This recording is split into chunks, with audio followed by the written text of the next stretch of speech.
આપણા ભારત દેશના તમામ સૈનિકોને વંદન।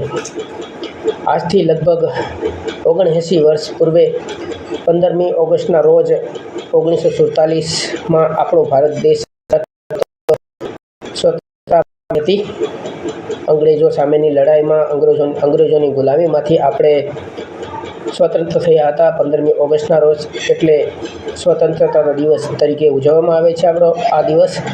અને આપણા ભારતના પ્રથમ જે વડાપ્રધાન હતા પંડિત જવાહરલાલ નહેરુ સાહેબ, તેઓના હાથે લાલ કિલ્લા પર ધ્વજવંદન કરવામાં આવેલું હતું અને સંદેશ આપવામાં આવેલો હતો કે ભારત દેશના તમામ નાગરિક આજથી સ્વતંત્ર છે અને આ સ્વતંત્રતા આજે આપણે લઈને ચાલી રહ્યા છે।